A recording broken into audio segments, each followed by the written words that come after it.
Curd or yogurt is a staple of Indian cuisine, being consumed across the country, be it in raitas, to sweet yogurt, to lassi. It is hard to ignore this wonder food. Yes, I called it a wonder food because not only is it tasty and creamy, it is also very nutritious. Yogurt eaters get a dose of about 9 grams of protein per serving, plus several other nutrients found in dairy foods like calcium, vitamin B2, vitamin B12, potassium, and magnesium. But one of the words we're hearing more and more regarding yogurt is probiotics. I have a gut feeling that some of you know what I'm talking about. Nonetheless, probiotics are friendly bacteria that are naturally present in the digestive system.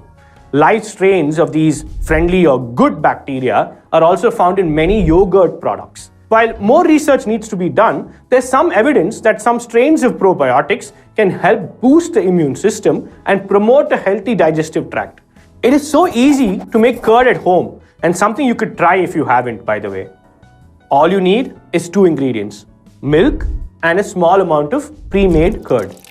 The milk is first heated to 80 degrees to destroy all bacteria and then cooled to around 40 degrees when a small spoonful of pre-made curd is added to it. Now this is called the inoculum and it contains millions of lactic acid bacteria or LAB.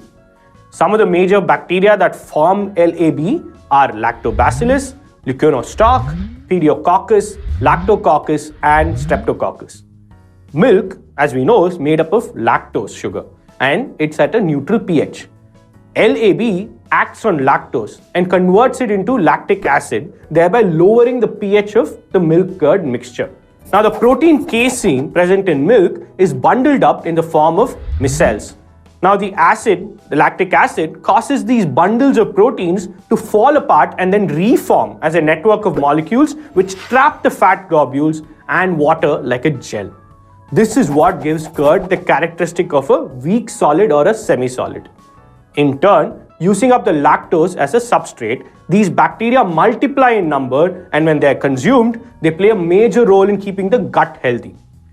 Batters used in cooking and baking also rely heavily on fermentation. Baker's yeast or Saccharomyces cerevisiae is used to leaven breads or to raise them and give them the airy and fluffy texture. Yeast releases carbon dioxide as a byproduct of aerobic respiration, and this gas causes the dough to double in size over time to get it ready for baking. Baking kills off the microbes so we can safely consume the bread. Fungi are also used in cheese making.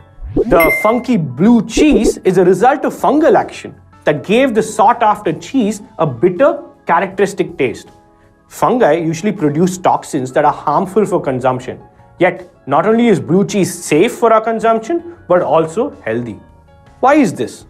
Well, it's because Penicillium roqueforti and Penicillium glaucum, which are the molds used for blue cheese, cannot produce these toxins in cheese. The combination of acidity, salinity, moisture, density, temperature, and oxygen flow creates an environment that is far outside the envelope of toxin production range for these fungal molds. In fact, that is true for almost all molds in cheese, which is the reason that cheese has been considered a safe, moldy food to eat over the past 9,000 years. Not only is it safe, but it can also be healthy, because these fungi have natural antibacterial properties and the ability to overtake bad pathogens.